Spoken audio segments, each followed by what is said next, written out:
मैंने कई दफ़ा क्राइम स्टोरी सुनाने के दौरान यह कहा है कि जिस किसी घर में एक्स्ट्रा मैरिटल अफेयर या अनैतिकता घुसता है वह उस घर को पूरी तरह से बर्बाद कर देता है। आज की कहानी का जो आधार है, बेस है, एक्स्ट्रा मैरिटल ही अफेयर है। लेकिन आज की कहानी डिफरेंट इसलिए है क्योंकि एक शख्स, एक भाई, उसके सामने क्राइम होता है, उसके सामने कातिल भी रहता है और उसको उसी के हाथ में कातिल को बचाना भी था और कातिल को कानून तक पहुंचाने का सबूत भी था। तो इस कहानी के ज़रिए हम लोग यह जानने का कोशिश करेंगे कि आखिर वह भाई किस तरह से अपने दिल सूझबूझ से एक कातिल अपनी बहन को कानून की गिरफ्त तक ले जाता है और अपने जीजा को न्याय दिलाता है।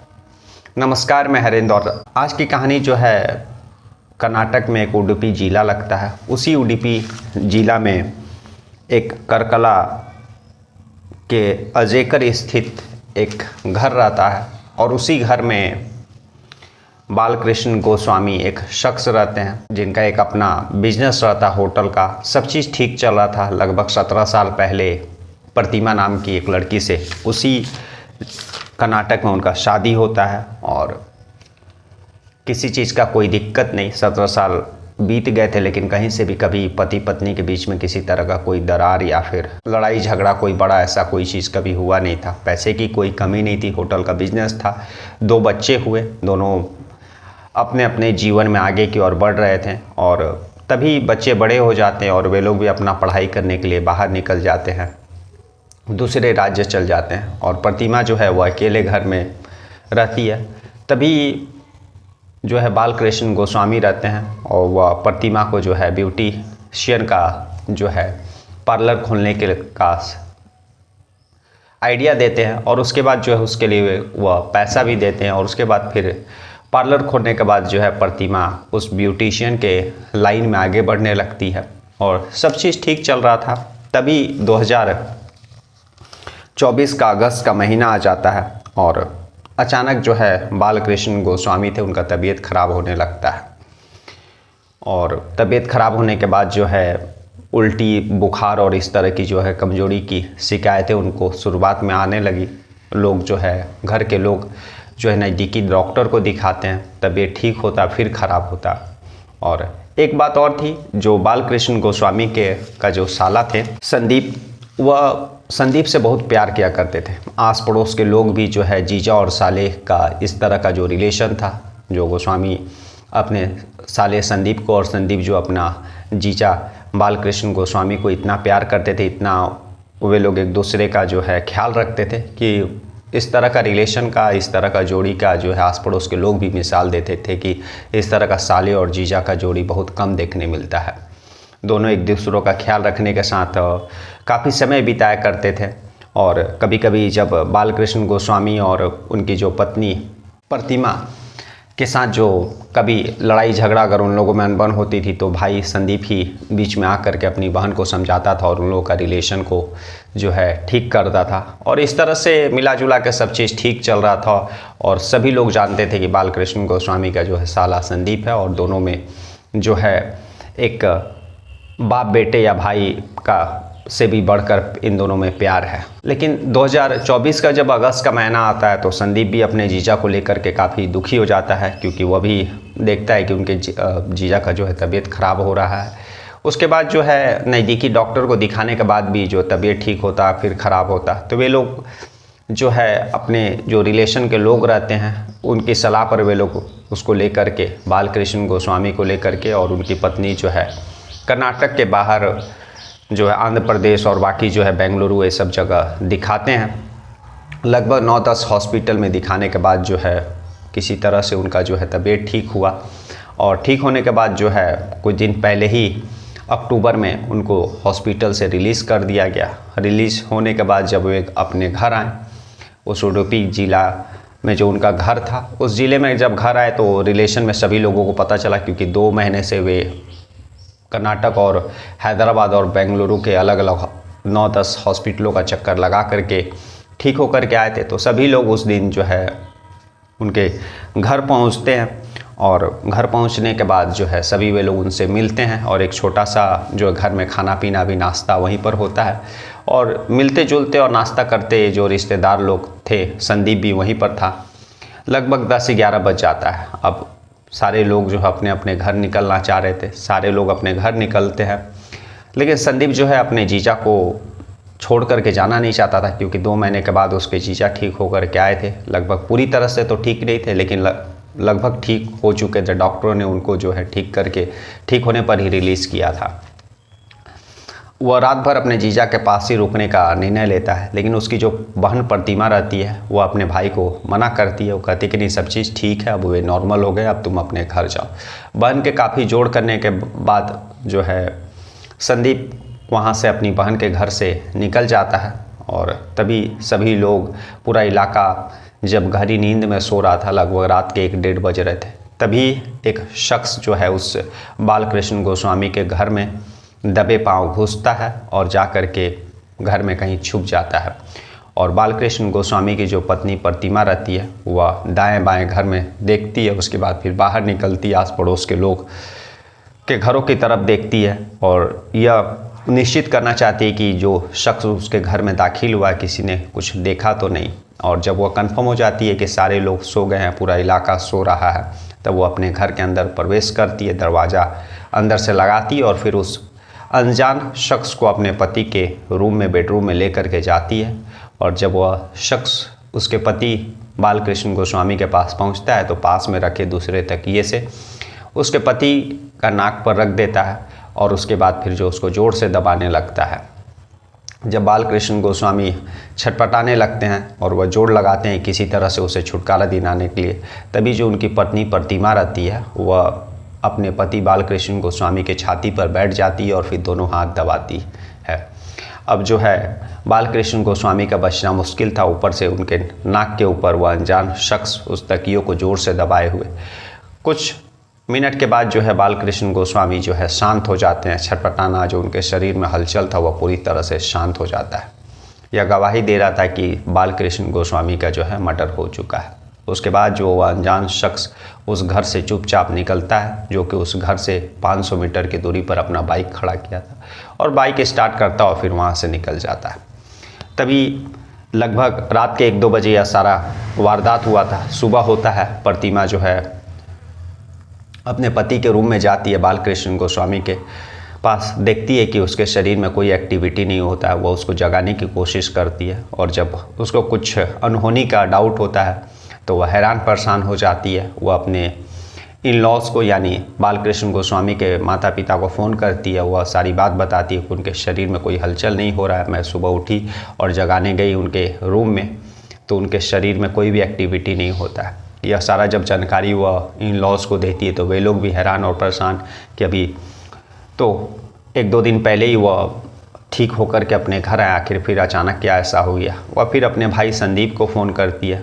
संदीप भी हैरान परेशान भागे दौड़े अपने बहन के घर पहुंचता है और जब बहन के घर संदीप और बाकी इन लॉज और रिश्तेदार लोग पहुंचते हैं और सारा जानकारी लेते हैं तो प्रतिमा यही बताते हैं कि हम लोग जो है घर में आप लोगों के जाने के बाद हम लोग सभी लोग सो गए थे, क्योंकि दरअसल वह बीमार थे, इसीलिए मैं बगल के रूम में सोई हुई थी। लेकिन जब सुबह उठी और उनको जगाने के लिए मैं उनके रूम में गई और जब आवाज़ दी तो कोई एक्टिविटी नहीं हुआ। फिर मैंने हाथ लगा करके उनको जगाने का कोशिश किया, फिर भी कोई एक्टिविटी नहीं हुआ। तभी मुझे अनहोनी का डाउट हुआ और फिर मैं हैरान परेशान डर करके आप सभी लोगों को फ़ोन किया। लेकिन बाकी जो इन लॉज थे और जो उसका भाई था और बाकी जो रिश्तेदार लोग वहाँ पर जुटे थे वह यही नेचुरल डेथ मान करके चल रहे थे कि 2-3 महीना से बीमार चल रहे थे, ठीक होकर के आए, लेकिन अचानक और तबीयत ख़राब हुई होगी और शायद उनका मृत्यु हो गया। सभी लोग अब जो बालकृष्ण गोस्वामी का क्रियाक्रम की तैयारी में लगते हैं। इधर प्रतिमा का रोध होकर बुरा हाल था, लेकिन संदीप जो है अपने जीजा से बहुत प्यार करता था। वो अपने जीजा के पास जाता है और जब वह पास जाता है काफ़ी नज़दीक से अपने जीजा के चेहरे को देखता है, उनसे बात करने का कोशिश करता है कि वे उसको छोड़ करके कैसे जा सकते हैं। तो संदीप देखता है कि उनके जो शरीर है, उसका जो गला है उनके जीजा का, उस पर जो है एक लाल मार्क है। संदीप को डाउट होता है, वो अपनी बहन से पूछता है कि रात में कोई शख्स आया था क्या, लेकिन बहन बिल्कुल इनकार करती है। लेकिन संदीप जो है उसका शक जो है गहरा होते जाता है। फिर वह इत्मीनान से, शांति से अपनी बहन से एकांत में बातचीत करता और बोलता है कि मुझे जीजा ने बताया था कि तुम्हारा जो है किसी एक शख्स के साथ जो है रिलेशन है।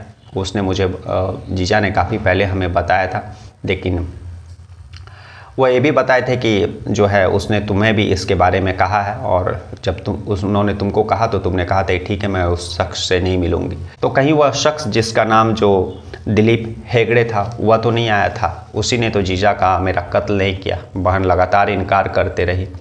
तभी जो है संदीप यह बात जो है इन लॉज को बताता है, जो उसकी बहन के इन लॉज रहते हैं, और वो यह कहता है कि जीजा जी के गले पर जो है लाल मार्क है, गले पर जो है किसी चीज़ से दबाव का मार्क है, तो हम लोगों को पोस्टमार्टम कराना चाहिए। जो इन लॉज थे वे लोग भी पढ़े लिखे थे, वे लोग भी अब पोस्टमार्टम के लिए तैयार हो जाते हैं। दोबारा जो है संदीप अपनी बहन से फिर से एक बार पूछताछ करता और यह जानने का कोशिश करता है कि उसकी बहन ने ही अपने जीजा का कत्ल तो नहीं करवाया। वह फिर से अपनी बहन को यह बोलता है कि अब जो हम लोग पोस्टमार्टम के लिए बॉडी भेज चुके हैं, पोस्टमार्टम रिपोर्ट भी आ जाएगा जिससे पता चल जाएगा कि कत्ल हुआ है या फिर जो है नेचुरल डेथ है। अगर तुमने कुछ किया है तो बता दो। अब प्रतिमा भी जो है डर जाती है, वह टूट जाती है और अपने भाई को ये बोलती है कि हाँ मैंने और जो मेरा प्रेमी है दिलीप हेगड़े, वे दोनों मिल करके हमने उसका अपने पति बालकृष्ण गोस्वामी का कत्ल किया है। तुम मेरे भाई हो, कानून से मुझे बचा लो। संदीप जो प्रतिमा का भाई था उसने एक चालाकी यह की थी कि जब वो प्रतिमा से यह सारी बात पूछ रहा था तो उसने चुपके से अपने मोबाइल का जो है रिकॉर्डर ऑन कर दिया था, और यह सारी जो कबूलनामा उसके बहन से वह उस मोबाइल में रिकॉर्ड हो गया। जब उसके बहन ने यह बात कबूल कर ली कि उसने ही और उसका प्रेमी दिलीप हेगड़े ने मिल कर के रात को जो है बालकृष्ण गोस्वामी का कत्ल किया है, तब वह तुरंत पुलिस स्टेशन पहुंचता है और पुलिस वालों को रिकॉर्डिंग सुनाता है। अब बस पुलिस वालों के पास वह रिकॉर्डिंग सबूत के तौर पे था, लेकिन पुलिस वाले कहते हैं कि पोस्टमार्टम रिपोर्ट भी आ जाने दीजिए। शाम तक पोस्टमार्टम रिपोर्ट भी आ जाता है, जिसमें साफ तौर पे यह रिपोर्ट में आता है कि जो है बालकृष्ण गोस्वामी का जो है स्ट्रैंगुलेशन यानी गला घोटने से उनका मृत्यु हुआ, गला को भी दबाया गया और सांसें भी रोकी गई है। तो यह एक नेचुरल केस था नहीं बल्कि मर्डर का केस था। पुलिस के पास वह प्रतिमा कॉन्फेशन भी था जिस किस तरह से उसने वारदात को अंजाम दिया, और पोस्टमार्टम रिपोर्ट था। पुलिस जो है फ़ौरन प्रतिमा के घर पहुंचती है, उसको गिरफ्तार करती है। उसके बाद फिर जो है दिलीप हेगड़े के घर पहुंचती है और उसको भी गिरफ्तार करती है। दोनों को गिरफ्तार करके जब ले करके आती है तब पुलिस जो है उन दोनों से कड़ाई से पूछताछ करती है कि आखिर क्यों उस दोनों ने बालकृष्ण गोस्वामी का कत्ल किया।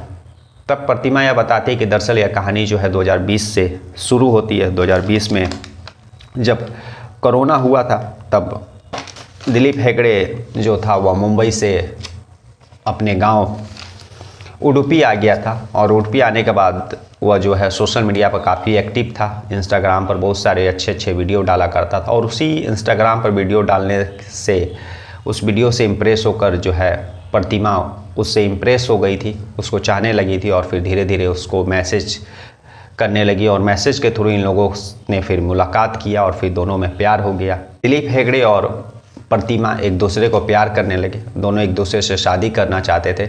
हालांकि दिलीप हेगड़े जो था वह प्रतिमा से काफ़ी छोटा था, लेकिन फिर भी वह प्रतिमा से शादी करना चाहता था। लेकिन प्रतिमा यह जानती थी कि जब तक उसका पति बालकृष्ण गोस्वामी रहेगा वह दिलीप हेगड़े से शादी नहीं कर सकती है। तभी ये लोग प्लान बनाते हैं, और लगभग जून के महीना में ही ये लोग प्लान के मुताबिक ब्लड कैंसर की जो दवा रहती है उस पॉइज़न को जो है धीरे धीरे बालकृष्ण गोस्वामी को खाना में देने का प्लान करते हैं, और धीरे धीरे उसका जो है सारा किडनी, लीवर आदि शरीर का जितना भी ऑर्गन रहता है वह धीरे धीरे काम करना बंद कर देगा, और सभी को यह लगेगा कि जो है नेचुरल डेथ था और किसी बीमारी से उसका मृत्यु हो गया। और प्रतिमा दिलीप हेगड़े वह पॉइज़न कहीं से जुगाड़ करता है और ऑनलाइन मंगाता है उसको, और फिर उसके बाद वह प्रतिमा को दे देता है। प्रतिमा धीरे धीरे घर में खाने में मिला करके, खास करके चावल में डाल करके और दाल में डाल करके जो है बालकृष्ण गोस्वामी के खाना के खाने के रूप में उसको दिया करती थी। और बालकृष्ण गोस्वामी जब वो धीरे धीरे खाने लगा और जब पॉइज़न अपना असली चेहरा दिखाने लगा तो बालकृष्ण गोस्वामी का तबीयत ख़राब होने लगा। और उसके बाद फिर जो है 9-10 हॉस्पिटल, जितने भी बड़े बड़े हॉस्पिटल कर्नाटका और बेंगलुरु और आंध्र के थे, सभी जगह उन्होंने दिखाया और डॉक्टर ने उसको ठीक कर दिया। लेकिन जब प्रतिमा को यह लगा कि लगभग जून में उन्होंने यह प्लान रचा और लगभग जुलाई अगस्त से ये लोग 2-3 महीने पॉइज़न धीरे धीरे उसको खाने के रूप में देते रहे। लेकिन जब डॉक्टरों ने बालकृष्ण गोस्वामी को ठीक कर दिया और बालकृष्ण गोस्वामी जब वो घर आ गया, तब प्रतिमा और दिलीप को यह लगा कि अब जो है यह प्लान हम लोगों का काम नहीं करेगा, क्योंकि उसका पति जो है बालकृष्ण गोस्वामी जो है ठीक होकर के आ गया है, अब वे लोग शादी नहीं कर पाएंगे, इसीलिए इस प्लान को छोड़ो और जो है अब दूसरा हम लोग प्लान बनाते हैं। और उसी प्लान के तहत जो है प्रतिमा दिलीप हेगड़े को उस रात को घर में बुलाती और फिर जो है उसका गला घोट करके अपने पति का कत्ल करवा देती है। तो आज की कहानी यही थी कि जिसमें एक एक्स्ट्रा मैरिटल अफेयर के कारण एक अच्छा खासा परिवार जो है बर्बाद हो गया। बालकृष्ण गोस्वामी अपने साले से बहुत प्यार करता था और लेकिन एक भाई जो चाहता तो अपने सारा चीज़ उसको पता होने के बावजूद वो अपने बहन का साथ दे सकता था। जीजा जिसकी मृत्यु तो हो चुकी थी, लेकिन बहन सामने थी, उसको कानून से बचा सकता था। लेकिन उसको अपने जीजा से बहुत प्यार था। बहन का कॉन्फेस करने के बाद जो है वह सीधे पुलिस स्टेशन जाता है और खुद ही अपने बहन के कातिल होने का जो है मामला दर्ज कराता है। बालकृष्ण गोस्वामी का जो साला संदीप था, काबिले तारीफ है, उसने किस तरह से सूझबूझ से अपने बहन के उस इकरारनामा किस तरह से उसने वारदात को अंजाम दिया वह रिकॉर्ड करता है और फिर जो है वह कानून का साथ देता है और अपनी बहन को अपने जीजा के कत्ल के रूप में पुलिस को जानकारी देता है और फिर जो है उसको सलाखों तक पहुंचाता है। कल हम लोग फिर ऐसी किसी कहानी के साथ मिलेंगे, तब तक के लिए नमस्कार, जय हिंद, जय भारत।